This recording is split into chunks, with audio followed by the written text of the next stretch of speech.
So I had the great fortune of coaching a girl at the Women's US Open just a couple weeks ago. And I got to see some of the best women in the world. Just absolutely blown away by so many different parts of their game. But the thing that impressed me the most, right, there's a girl there, Julia Lopez Ramirez, right? I stood right next to her.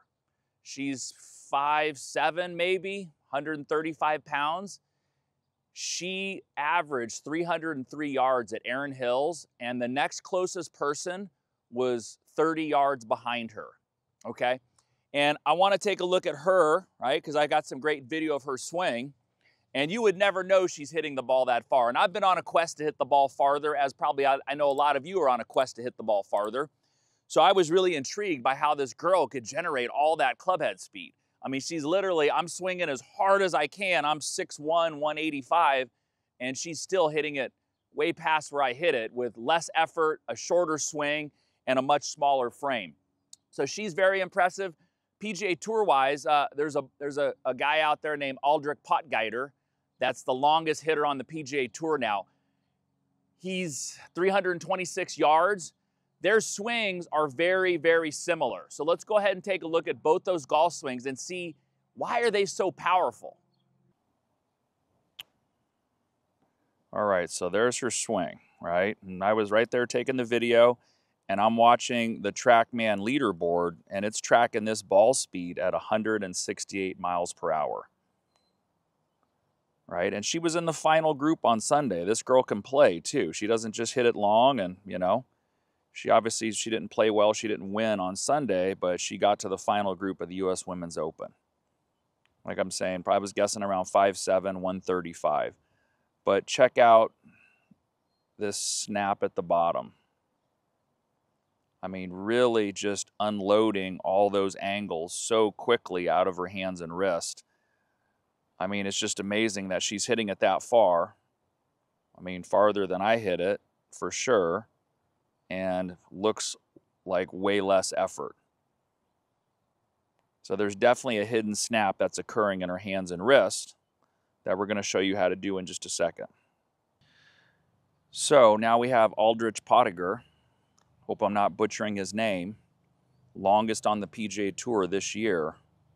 So we still see that extreme lag angle like we saw with Julia.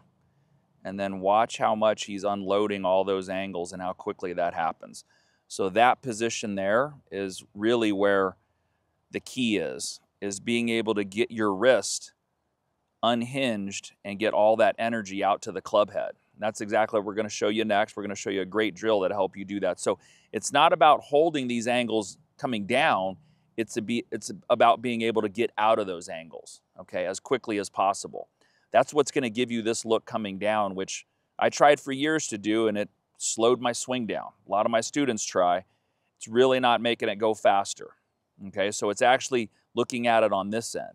How quickly can I get that club to rehinge? How quickly can I get the club head back around the corner with my body slowing, hitting the brakes so that club head can go whipping by? We'll show you exactly how to do that up next. So, you know, we definitely could see all that lag angle that they had on the way down. And that's where I would kind of focus wrongly in the past, and where a lot of you tend to focus, because you know there's no way they're trying to actually hold that angle actively because they're not going to get enough speed out to the ball. Okay, so, you know, I happened upon this drill to really help me gain clubhead speed, and my swing is starting to look more like those two. Not exactly, but still, it's improved quite a bit. My lag angle has improved, and I'm not actually even focusing on it. This was a guy by the name of Steve Pratt that teaches near here, near where I teach in Southern California. He's out in Simi Valley, but he showed me this drill, and I thought it just was fantastic. So a lot of what they're doing is they're creating a braking force and a release that's going to allow that club to really whip past them. So the lag angle, it's not being created by how they pull down, it's being created by how fast they can get the energy out to the club head. So you notice both of their follow-throughs looked a lot like this because of that energy transfer just happening so quickly, right? They're starting down with their lower body. They start to hit the brakes with their lead side, snap, and that club just goes whipping past them. So if you want to have more lag, right, and more of that coming down, focus on what's going on over here, okay? Focus on getting that energy out. You can kind of see with this white ball here going out towards the end, I know there's some throw out action that's occurring. And I really love this drill too. It looks a little weird there. You're like, wow, Zach's teaching us to flip it.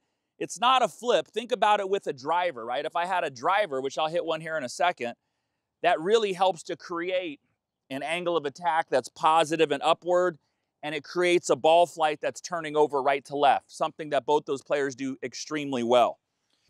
Hey, it's your coach Zach Allen here, and I hope you're enjoying today's lesson. After thousands of student lessons, I've discovered that the single weakest link in your golf swing is your brain. You see, our brains control all of our movements, but as it turns out, they aren't naturally wired for the golf swing. And until you fix this, your body will simply refuse to do what the brain is asking. The good news is there's an easy fix. Since I don't have the time in this short video, I've put together a 3-part mini clinic where I walk you through a simple process that will rewire your brain, giving you the control you need for a consistent golf swing. I call it the Consistency Clinic, and you can get the entire thing free of charge by clicking the link in the description below. The training series isn't available anywhere else, so go ahead, click the link right now, and I'll see you on the other side. Okay, now let's get back to today's lesson. So let's put this to the test and see if it's worth anything. I've got my Trackman set up, got the computer here. We can kind of see certain numbers. I'm going to go ahead and kind of have that feel of the club. Just, you know, like they said in Top Gun, I'm going to hit the brakes. He's going to fly right by. That club is flying right by me. Relax my arms. That's really key to hitting the ball far. Good athletic setup. And we're going to let it go at the bottom. That was hit good. Now, it probably takes me a while. I've kind of been on this journey to try to get more clubhead speed. I'm trying to get to 170. Okay, so Julia Lopez Ramirez, she was around 168 on average. I swung as hard as I could there. I'm 162.5. That's better for me. Normally, I'd say 3 months ago, I was probably high 150s, mid 150s. So that's 265 carry, 302 total. Not too shabby. Let me try to give it a little bit more. A little more flyby. I'm going to really let that club go. And when I can turn it over, it definitely turns out to go a little farther compared to hitting a little fade. So let that club just go right on by. That was hit really good too.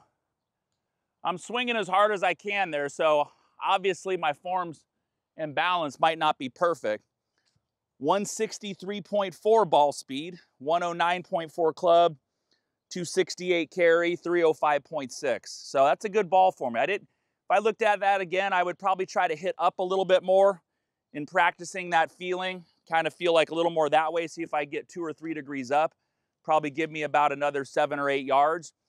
But see if you can incorporate that into your golf swing. There's so many guys that I videotape on a daily basis. They look like this with the driver. And boy, you are leaving a lot of yards in the tank.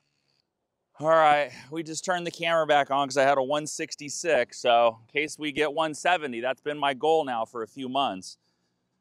But let's see what happens. Ugh. So, what do we got here? 111 club speed, 166.4, 297 carry, 325 total. So, you know, when I watched Julia Lopez Ramirez, she was consistently averaging 168 because they had live Trackman on the range. So I'd watch her hit, I watch her Trackman numbers appear on a big giant screen. That's just crazy to me that I'm swinging. I think I might have hurt something there, and she's just doing that with a shorter backswing, smaller frame, and less effort. But she has an amazing release. So if you get that same release, we got some good stuff happening there. I'm going to keep working on it. So let me know if you have any questions or comments. That really helped reduce the spin there. 1,400 spin, that ball rolled a long ways. I'll answer them down below in the comment section. But until then, here's another video if you're interested in some distance tips from me. I will see you guys next week. Have a great week.